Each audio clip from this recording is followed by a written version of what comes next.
ulang ya. Jadi Pancasila itu awalnya itu hidup sebagai budaya, adat istiadat, dan agama. Pandangan hidup masyarakat Indonesia itu bermacam-macam ya, tapi intinya ini, kalau menurut Soekarno intinya gotong royong. Kemudian ini udah jauh ya, sudah jauh sebelumnya, sebelum Indonesia merdeka sudah ada gitu kan. Kemudian di abad ke-20 mulai pergerakan nasional, muncul Budi Utomo, muncul Serikat Islam, muncul segala macam gitu kan. Terus ada juga ini, ada juga Sumpah Pemuda, mulai ada kesadaran berbangsa, kesadaran nasionalisme. Kalau sudah ada kesadaran nasionalisme berarti ada kesadaran untuk membentuk negara sendiri. Maka di tahun 1945 itu orang-orang para founding fathers kita mendapatkan momentumnya ketika Jepang, waktu itu butuh dukungan dari orang-orang Asia karena kan di tahun 1945 itu sudah mulai kalah Jepang sebagai sekutu di mana-mana gitu kan. Makanya untuk menggalang dukungan dari Indonesia, Jepang itu berjanji akan memberikan kemerdekaan, kemudian dibentuk sidang BPUPKI.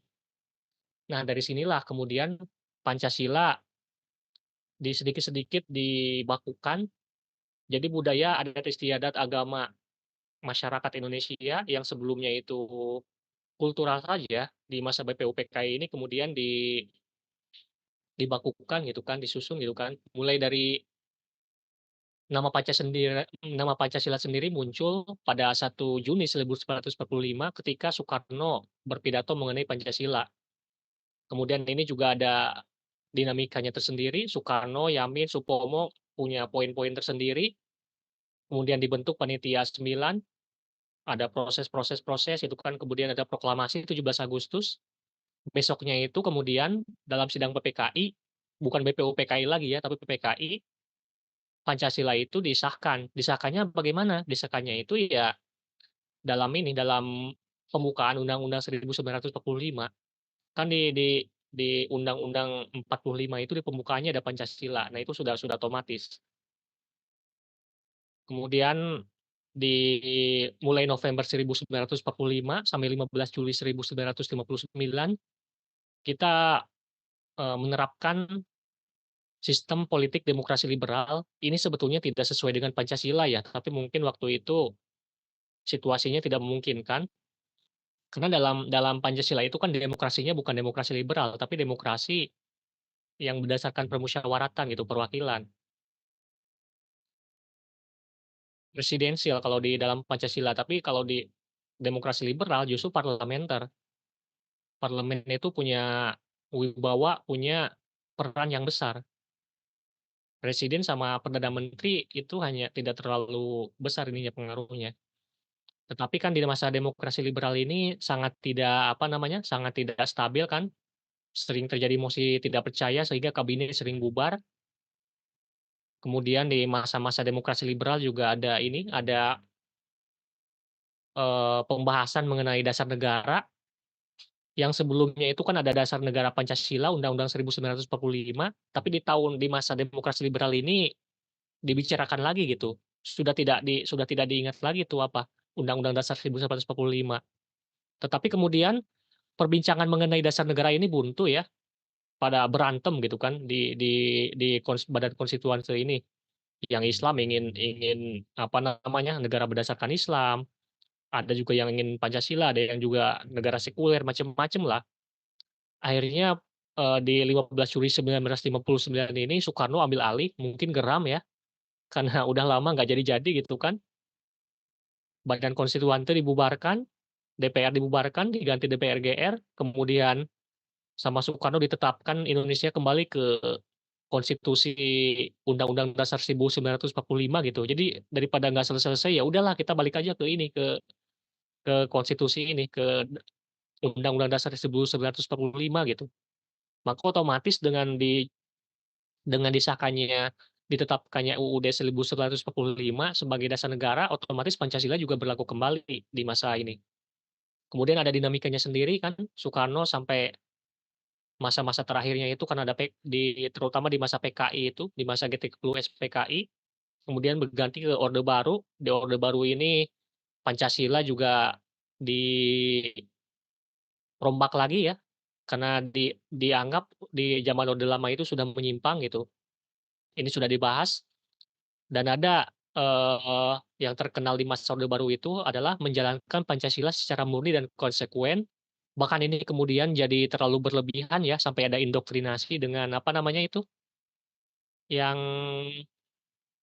pedoman pengamalan penghayatan Pancasila, saya lupa lagi tuh apa namanya, teman-teman mungkin ingat. Kemudian datang masa orde reformasi kan, reformasi sudah beda lagi.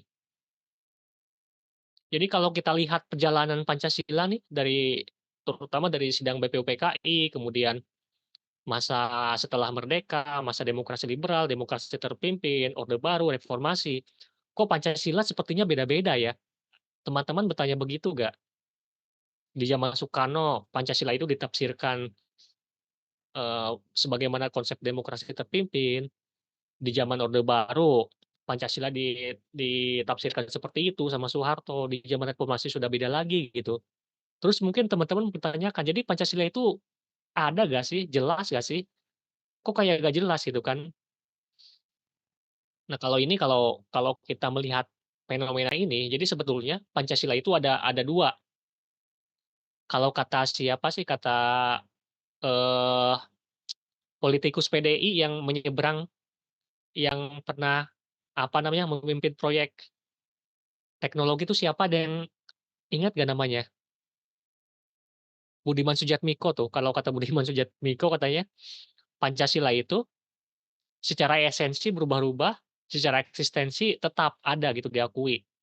Secara eksistensi Pancasila itu memang ada, setelah kita pelajari setelah kita pelajari di minggu-minggu sebelumnya juga kan ada, tapi secara esensi katanya berubah-ubah gitu kan.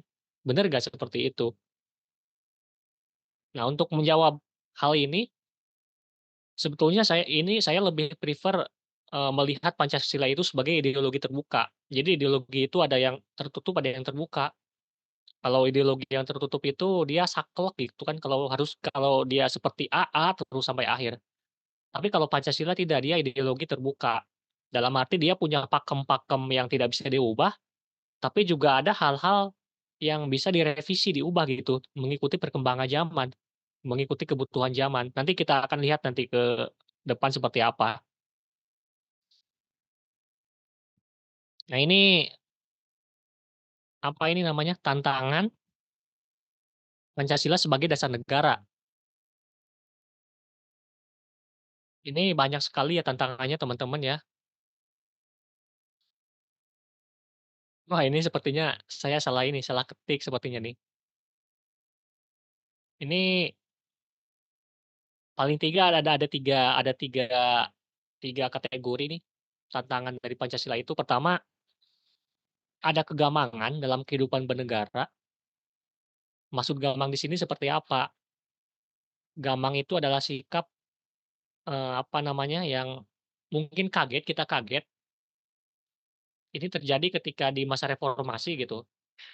Ketika di masa Orde Baru Pancasila itu dijadikan indoktrinasi, kemudian ditanamkan secara berlebihan gitu kan, sampai-sampai ada seperti menyiksa gitu kan, menyiksa menyiksa ini, apa namanya, menyiksa masyarakat itu kan.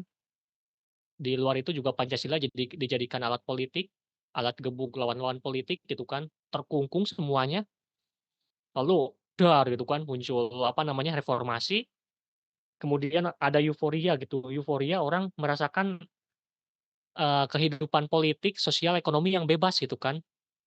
Nah Pancasila, termasuk ini juga Pancasila nih, Pancasila yang tadinya itu sangat-sangat dipaksakan zaman Orde Baru, dilupakan gitu kan, ini zamannya bebas itu, apa apa sih, apa urusannya dengan Pancasila gitu, kan ada gamang gitu kan, peristiwa revolusi itu kan perubahan yang terjadi secara cepat, dan itu termasuk reformasi gitu.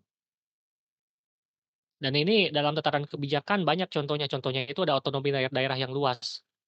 Di masa Orde Baru kan, yang tadinya kan zaman-zaman Orde Baru provinsi itu hanya ada 27, kemudian di masa reformasi diperbanyak gitu kan, ada berapa sekarang, 30 lebih ya.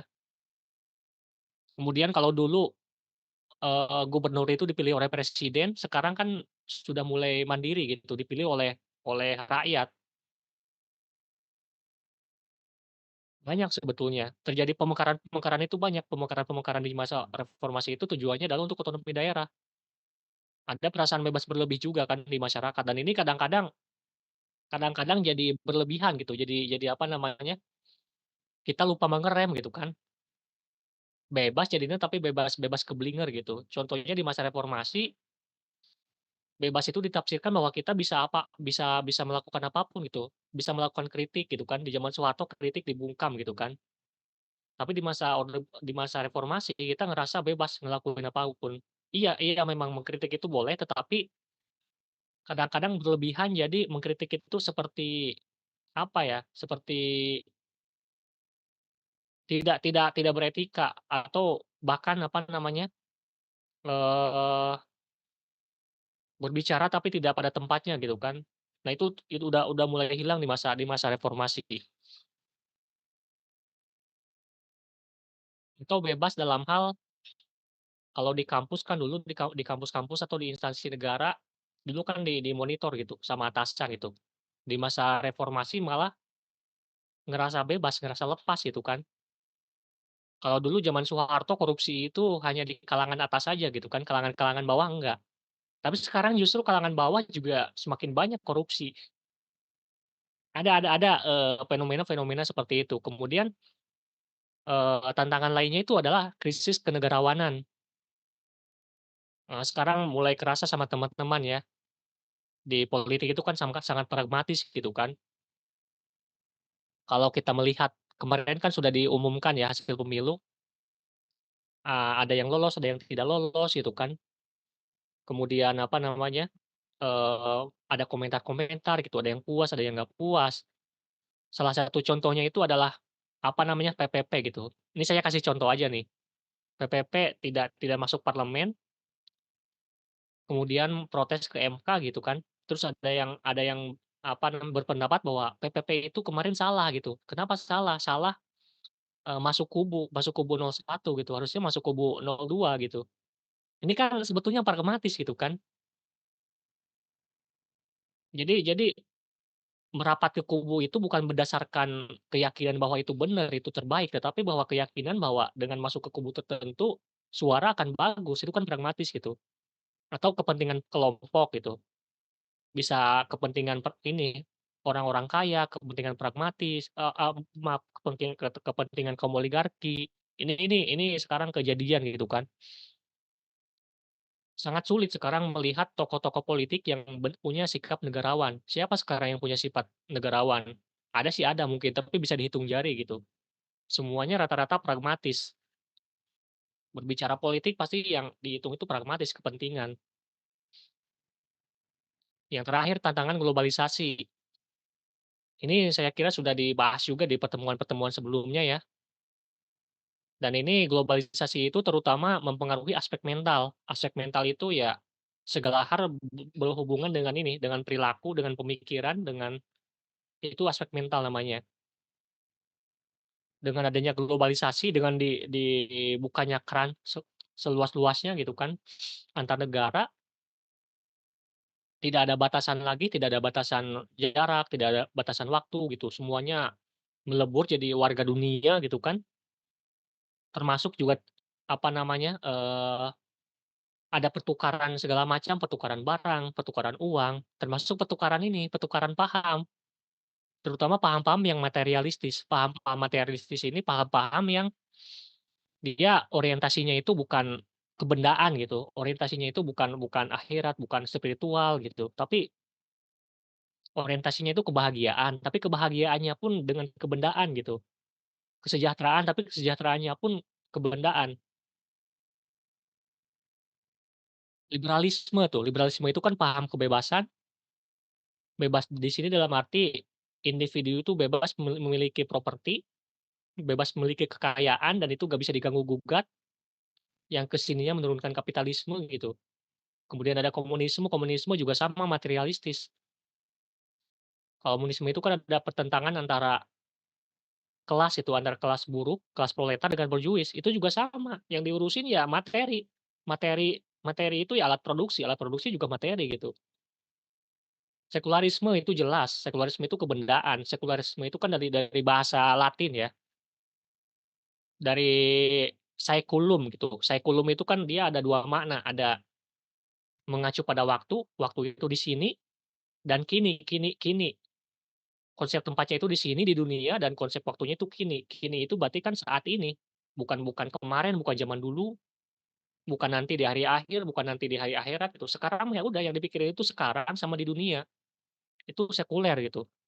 Sekuler ini kadang-kadang disinonimkan dengan modernisme ya. Karena modernisme juga kan dalam konsep waktu sama hari ini, saat ini. Makanya zaman-zaman klasik itu dianggap nggak penting gitu, zaman-zaman kuno dianggap nggak penting, ya udah hari ini aja, itu modernisme. Ada irisan lah dengan sekularisme. Sama ini yang dipikirkan juga bendawi, ada pragmatisme, hedonisme gitu kan. Paham-paham ini paham-paham ini, liberalisme, kapitalisme, komunisme, sekularisme, pragmatisme, hedonisme, mereka tidak mengurusi hal-hal yang spiritual, yang diurusin ya materi-materi aja gitu kan. Pengaruhnya itu sangat besar, bahkan kalau kita lihat indeks kebahagiaan atau indeks kemakmuran, sekarang di mana-mana lah di seluruh dunia, itu yang jadi indikatornya itu pasti hal-hal kebendawian gitu kan. Nggak pernah ada, dimasukin aspek spiritual gitu. Indeks kebahagiaan manusia juga sama kan, indeks kebahagiaan manusia itu dari materi, yang dilihat sejahtera atau enggak gitu kan, bisa memenuhi keperluan hidupnya juga atau enggak. Terus ada kalau dalam masalah lingkungan ada pohon lahan hijau atau enggak gitu. Itu nggak salah, memang penting ya dalam kehidupan kita memang penting. Tetapi kan, kebahagiaan bukan hanya dari materi doang kan, kadang-kadang materi mencukupi tetapi tidak bahagia kan banyak seperti itu. Nah itu pengaruh paham-paham, dari barat terutama yang materialistis ini. Nah di dalam Pancasila kan tidak seperti itu, di dalam Pancasila sila sendiri kan ada paham-paham ketuhanan, ketuhanan itu kan bukan bukan materialisme gitu kan, banyak ini tantangannya. Ini nanti saja ya, lewat saja ini. Kemudian kita masuk ke esensi dan urgensi Pancasila sebagai dasar negara gitu. Esensi di sini artinya, sebetulnya apa sih hakikat dari Pancasila sebagai dasar negara itu pentingnya apa sih gitu kan? Kalau nggak ada Pancasila bisa jalan nggak sih?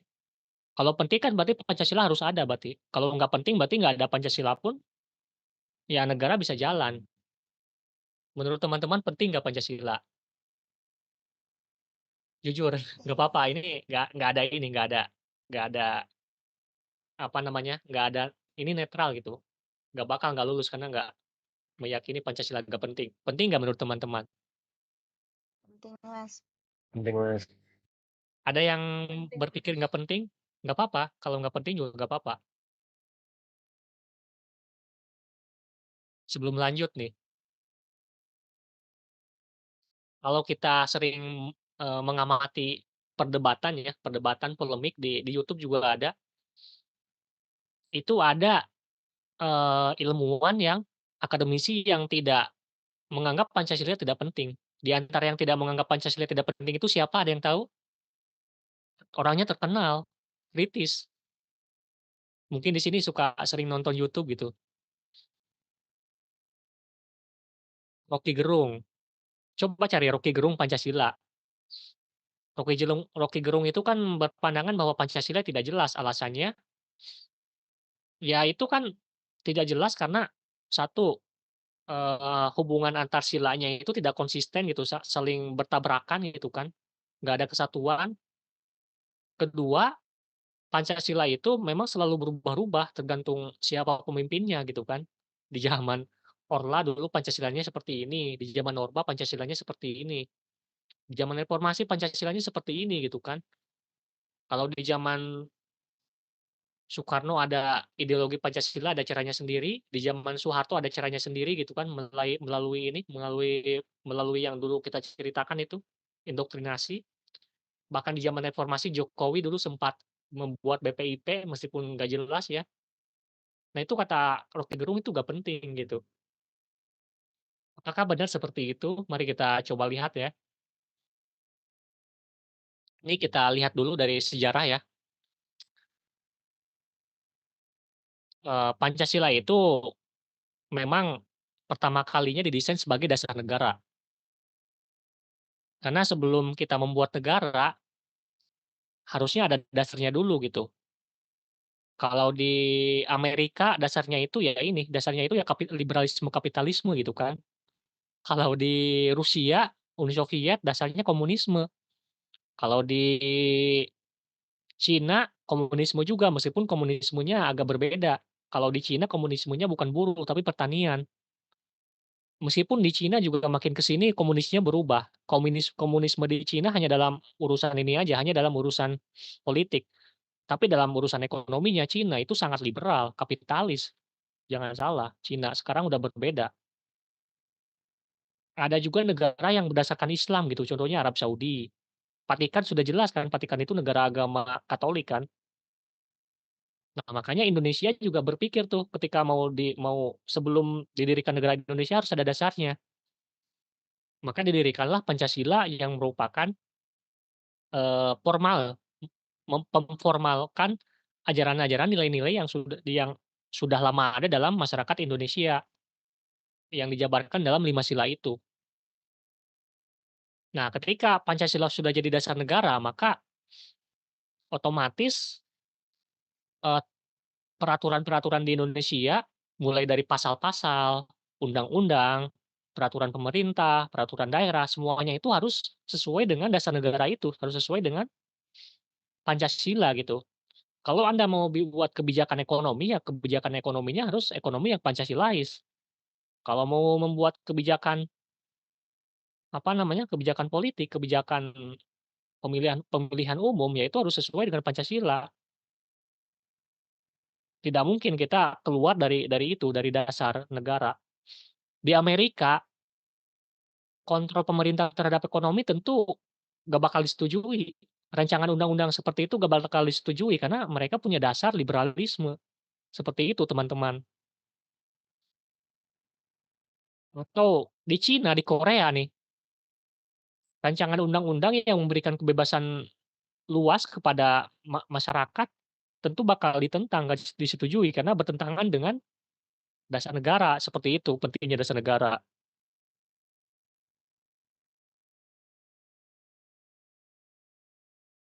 Nah, di sini kita lihat ini apa teman-teman, teks apa ini yang di sebelah kanan? Pembukaan ya. Dalam Piagam Jakarta itu kan mukodimah istilahnya. Mukodimah itu artinya pembukaan. Kemudian di versi resminya ditambahkan dengan preambule, sama juga artinya pembukaan. Nah, di pembukaan Undang-Undang Dasar 1945, di paragraf keempat ini, kalau bisa Anda baca nih, ada meskipun tidak disebutkan Pancasila secara gamblang, tetapi sila-silanya itu disebutkan gitu. Dengan dimasukkannya Pancasila dalam pembukaan Undang-Undang Dasar itu menunjukkan pentingnya Pancasila. Pancasila itu jadi dasar negara, tidak terpisahkan gitu jadi dari Undang-Undang Dasar di latar belakang, di pembukaan lagi. Kalau Anda menulis ini misalnya ya, kalau Anda membaca jurnal, artikel jurnal atau Anda membaca buku gitu kan, itu kan ada ini, ada bab pendahuluan gitu. Di pendahuluan itu yang dibicarakan apa saja sih? Biasanya kalau di karya ilmiah kan metodologinya seperti apa gitu, metodenya seperti apa, teorinya seperti apa gitu. Dan nanti di bab-bab selanjutnya, bab 2, bab 3, bab 4 itu mengikuti bab 1 gitu. Nggak mungkin keluar dari pakem yang ditulis di bab 1 itu. Nah, ini Pancasila seperti itu.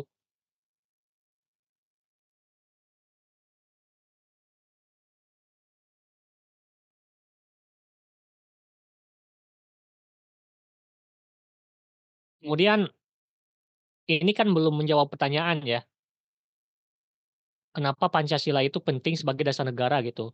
Ini setidaknya bisa ada 2 argumen ya, ada argumen institusional, ada human resources. Institusional itu berarti secara institusi ya, secara kelembagaan kalau human resources dari sisi manusianya. Dari sisi institusional itu, Pancasila itu bisa menjadi, pedoman bagi, eee, apa namanya, bagi mekanisme, eee, lembaga gitu. Jadi lembaga itu dia ada, dia eksis, dan dia, eee, mengikuti Pancasila.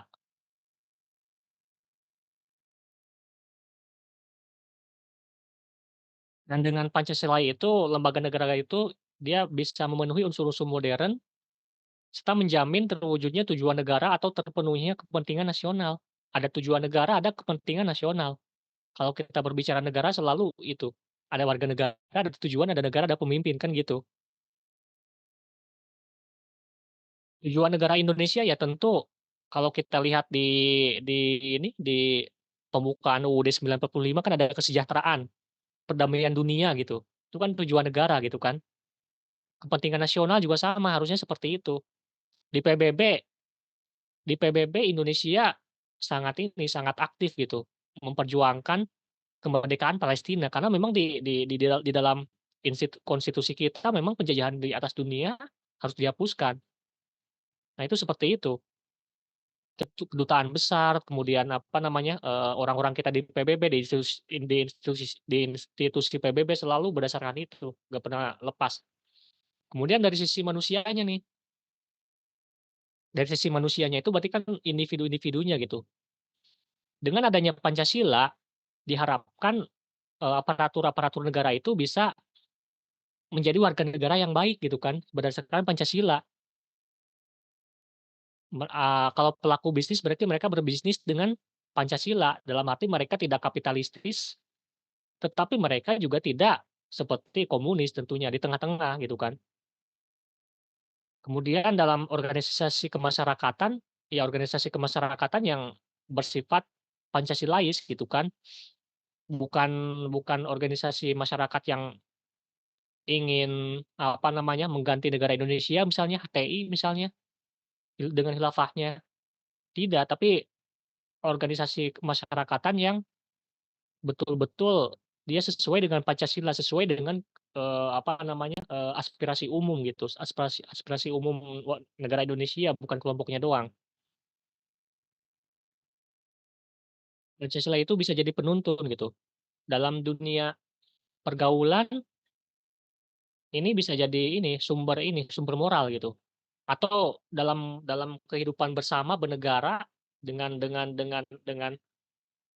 rakyat yang bineka gitu kan, berbeda-beda agama, suku gitu. Kita bisa hidup bersama dengan harmoni, itu diatur juga dalam Pancasila gitu. Mungkin kalau Anda ingin memahami ini, Anda coba, pelajari butir-butir Pancasila seperti apa. Dari poin 1 sampai 5 itu ada butir-butirnya, itu penting teman-teman.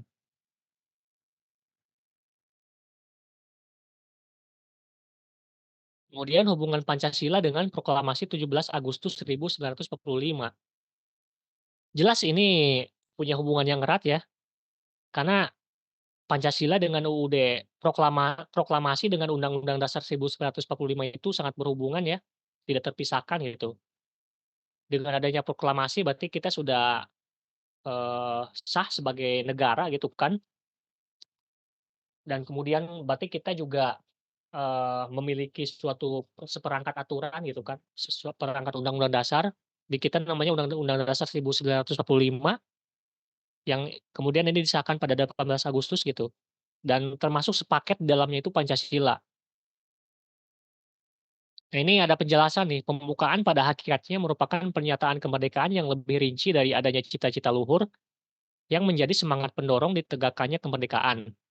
Dalam bentuk negara Indonesia merdeka, berdaulat, bersatu, adil, dan makmur dengan berdasarkan asas kerohanian Pancasila. Di sini ada yang digarisbawahi asas kerohanian Pancasila.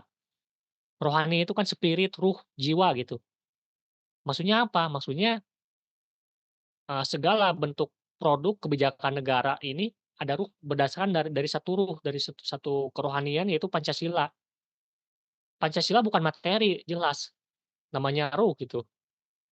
Dia dia kan ide gagasan itu kan bukan materi. Karenanya sifat hubungan antara pembukaan dan proklamasi adalah memberikan penjelasan terhadap dilaksanakannya proklamasi 17 Agustus 1945 dan memberikan pertanggungjawaban terhadap dilaksanakannya proklamasi 17 Agustus. Pertama, memberikan penjelasan terhadap dilaksanakannya proklamasi 17 Agustus 1945. Jadi sebetulnya proklamasi 17 Agustus itu untuk apa sih? Apa gitu kan? Apa itu hanya proklamasi ini aja, dadakan aja gitu kan, partisifan gitu, nggak ada makna apa-apa gitu? Oh jelas tentu tidak. Kita punya konstitusi kok, punya dasar kita ini gitu kan. Selanjutnya memberikan pertanggungjawaban terhadap dilaksanakannya proklamasi 17 Agustus 1945. Kalau proklamasi 17 Agustus 1945 itu hanya proklamasi saja, hanya orasi saja gitu kan, kita tidak memikirkan bagaimana dasar negara, bagaimana undang-undangnya, bagaimana nanti kita merancang lembaga-lembaga negaranya. Berarti kita tidak bertanggung jawab terhadap proklamasi itu. Ada proklamasi memproklamirkan sebagai negara merdeka, ya kita harus tanggung jawab bagaimana mengisi negara itu, bagaimana mengatur negara itu. Hubungan Pancasila dengan pembukaan UUD 1945. Nah, pembukaan UUD 1945 itu merupakan ini saya juga bingung bacanya apa gitu kan. Jadi anggap aja ini stats fundamental atau pokok kaidah negara yang fundamental. Karenanya pembukaan UUD 1945 merupakan peraturan hukum tertinggi di atas UUD 1945. Kalau kita tahu kan dalam dalam hierarki undang-undang ya, paling atas itu di kita kan taunya Undang-Undang Dasar 1945. Peraturan-peraturan pemerintah, peraturan daerah, keputusan presiden itu harus berdasarkan konstitusi, harus berdasarkan pembukaan UUD 1945. Tapi ternyata katanya itu bukan yang tertinggi. Kenapa? Karena di atas UUD 1945 ada Pancasila. Pancasila yang masuk pembukaan. Begitu pentingnya pembukaan UUD 1945 sehingga apa yang masuk ke pembukaan itu dianggap dianggap luhur gitu, dianggap tinggi peringkatnya. Pancasila merupakan asas kerohanian dari pembukaan UUD 1945 sebagai stats fundamental norm. Secara ilmiah akademis pembukaan UUD 1945 sebagai stats fundamental norm tidak dapat berubah. Nah ini nih, kita garis bawahi tidak dapat berubah. UUD 1000 saya tanya ke teman-teman, UUD 1945 bisa berubah nggak? Bisa berubah nggak? Ragu nih sepertinya nih. Nggak apa-apa, coba. Nggak usah ragu.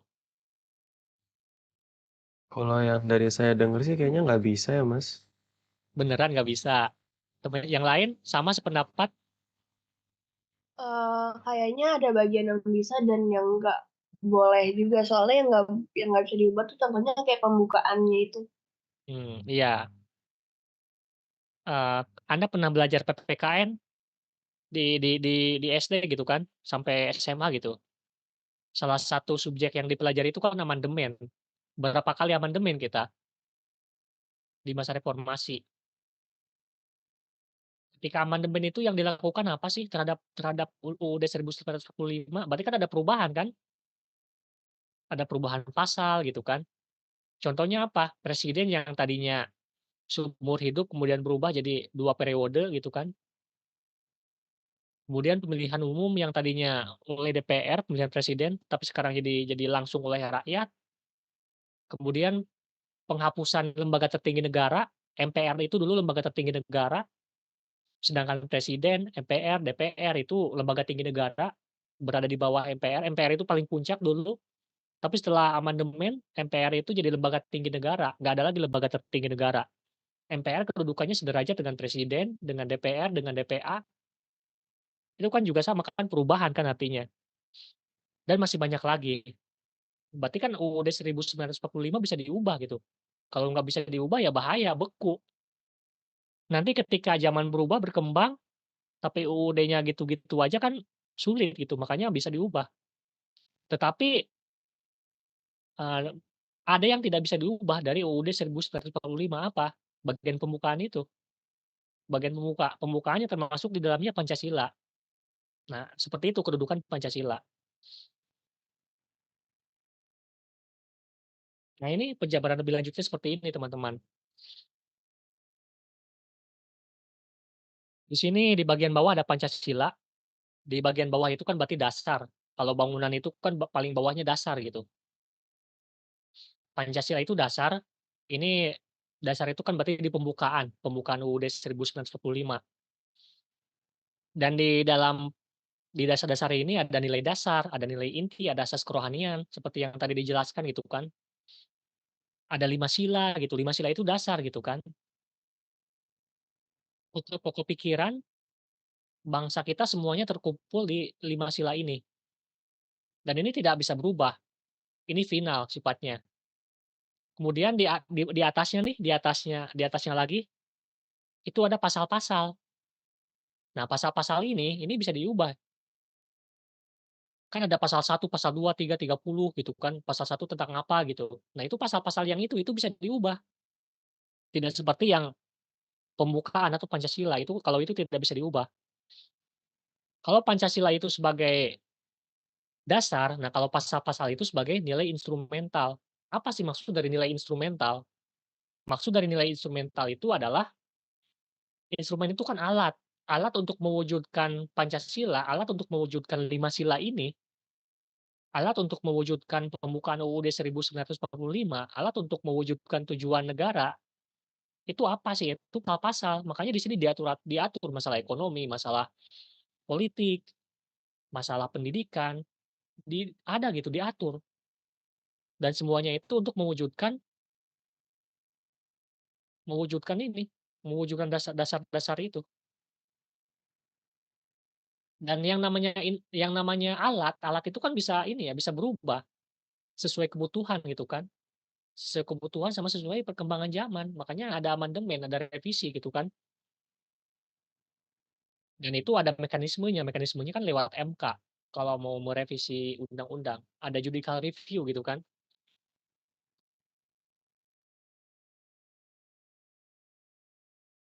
Yang namanya alat itu dinamis ya teman-teman, bisa berubah, bisa sesuai kebutuhan gitu kan. Kita analogikan ke ini aja, ke kehidupan sehari-hari gitu kan. Kalau kita ingin, apa namanya, ingin pangan tercukupi, kan harus ada ini, harus ada pangannya, harus ada, kalau misalnya padi lah, harus ada padi, harus ada beras gitu kan. Nah, bagaimana bisa ada beras? Ya kita, ini, kita melakukan kegiatan bertani. Kegiatan bertani ini tujuannya untuk menghasilkan beras. Kemudian ada alat, ada instrumen. Instrumennya apa sih? Instrumennya ya ada gemuk, ada alat-alat pertaniannya, terus ada cara-cara pertanian, itu kan instrumentalnya gitu kan. Tetapi nilai-nilai instrumental itu dinamis, bisa berubah gitu. Kalau nanti ada metode bertani baru yang lebih bagus, ya bisa diubah. Atau ada alat-alat pertanian yang lebih modern, lebih canggih, ya digunakan gitu. Yang lama berarti kan yang lama tidak lagi digunakan, seperti itu. Tetapi tujuannya tetap sama, tujuannya itu ya untuk menghasilkan beras. Nah, ya tujuan itu dasar. Tetapi cara-cara bertani, metode bertani, alat-alat pertanian itu instrumental. Seperti itu, teman-teman. Dan ini, untuk mengubah pasal-pasal itu tentu diatur dalam pasal 37 ayat 1 sampai dengan ayat 5 UUD 1945. Jadi cara-cara perubahan pasal itu juga ada aturannya, tidak asal gitu kan. Ada pedomannya.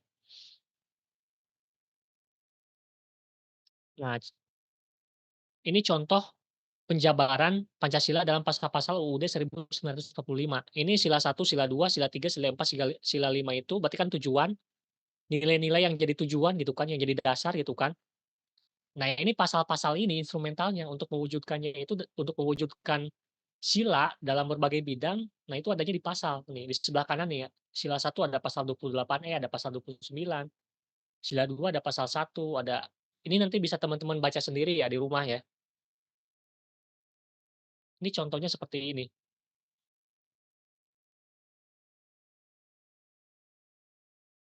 Bagaimana implementasi Pancasila dalam perumusan kebijakan? Sebagai dasar tentu ia harus diimplementasikan ya. Baik itu dalam kebijakan yang berhubungan dengan ekonomi, dengan politik, dengan pendidikan, dengan keamanan gitu. Dalam bidang politik, kita mengenal ada kedaulatan rakyat gitu kan. Kedaulatan rakyat yang berdasarkan konstitusi. Kedaulatan rakyat yang berdasarkan konstitusi itu seperti apa? Kalau Anda lihat yang namanya demokrasi ya, demokrasi itu kan ada 2 gitu. Ada demokrasi republik, ada demokrasi yang demokrasi, seperti yang kita kenal, ada demokrasi kerakyatan. Demokrasi apa namanya, demokrasi yang seperti di negara-negara komunis tuh.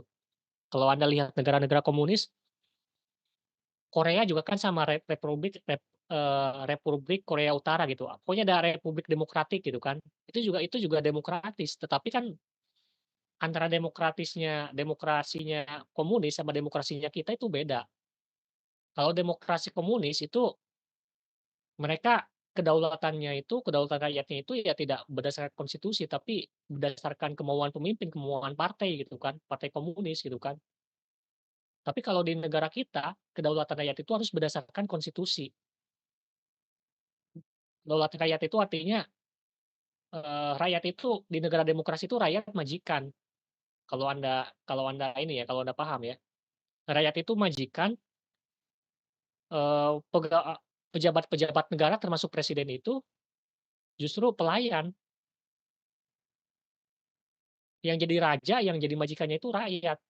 Nah, presiden, menteri-menteri, ada anggota DPR, dia dibayar untuk melaksanakan aspirasi rakyat.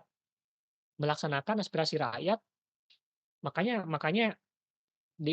kedaulatan rakyat itu maksudnya itu, kedaulatan rakyat itu maksudnya seperti itu. Rakyat itu dia segalanya gitu, dia berkuasa, majikan, dan pemimpin itu tugasnya untuk melaksanakan kehendak rakyat. Beda dengan sistem kerajaan. Kalau dalam kerajaan kan yang berdaulat itu raja, bukan rakyat. Raja mau apa, ya udah, mutlak gitu, gak bisa diganggu-gugat, rakyat ikut kemauan raja aja. Tapi dalam demokrasi, pemerintah itu harus mengikuti aspirasi rakyat.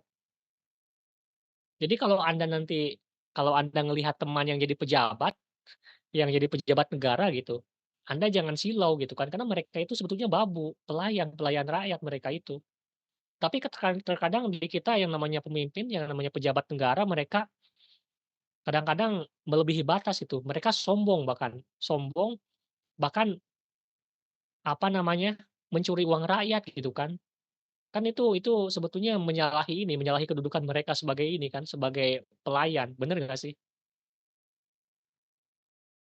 Mereka dibayar oleh pajak rakyat gitu kan, dibayar oleh uang rakyat, tetapi kok mereka malah berkhianat gitu kan. Nah, seperti itu yang terjadi di kita kan. Dan ini kedaulatan rakyat berdasarkan konstitusi ini terutama mencerminkan sila keempat, kerakyatan yang dipimpin oleh hikmat, kebijaksanaan dalam permusyawaratan perwakilan. Kerakyatan gitu. Nah, ada kata kunci rakyat, berarti kan ada kedaulatan rakyat. Kerakyatan yang dipimpin oleh hikmat, tetapi bukan hanya itu aja, kerakyatannya itu dipimpin oleh hikmat. Hikmat itu apa sih? Hikmat itu berhubungan dengan ilmu, dengan pengetahuan. Kalau kita punya ilmu, punya pengetahuan, nanti ada level itu kita bijaksana. Nah, bijaksana itu yaitu hikmat, hikmat itu bijaksana, makanya hikmat kebijaksanaan, hikmat dalam kurung, garis miring kebijaksanaan, dan kebijaksanaan itu dengan ilmu. Jadi di kita itu sebetulnya kedaulatan rakyat itu ya kedaulatan rakyat berdasarkan konstitusi. Jadi konstitusi itu mewadahi wakil-wakil rakyat yang harusnya mereka itu berilmu, harusnya mereka itu bijak. Tetapi kan dalam kenyataannya tidak seperti itu. Apa yang dinamakan wakil rakyat itu tidak bijak gitu kan, mereka jauh dari bijaksana, mereka pragmatis segala macam lah, hidup mewah-mewahan gitu. Nah, ini, sila keempat itu nanti jadi perdebatan nih. Bahkan ada yang berusaha mengembalikan pemilu seperti dulu karena menganggap bahwa rakyat itu ya cukup perwakilan saja seperti sila keempat, diwakili oleh hikmah, diwakili oleh DPR gitu kan, termasuk milih presiden juga jangan langsung.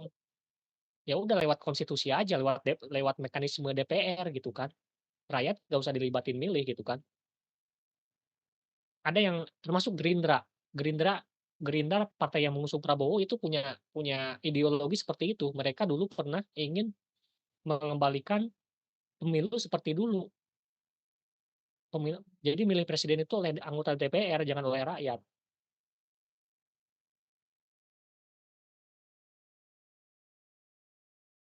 Memang sih ada plus minusnya ya. Plusnya kalau misalnya pemilu itu diwakili oleh DPR, plusnya itu yang namanya masyarakat kan tidak semuanya paham dengan urusan politik, dengan urusan kebutuhan negara gitu kan. Orang yang namanya pemilih masih bisa dibeli dengan serangan pajak, dengan uang, dengan amplop, dengan beras gitu kan. Nggak bisa semua orang itu memilih dengan cara yang rasional gitu kan. Makanya ya udahlah milih itu diserahkan ke DPR aja. DPR orang-orang yang bijak, harusnya ya. Dipimpin oleh hikmah kebijaksanaan, harusnya bijaksana. Tetapi kan masalahnya anggota DPR kita nggak bijak, itu yang jadi masalah. Kalau diserahkan ke DPR juga nggak jadi solusi gitu.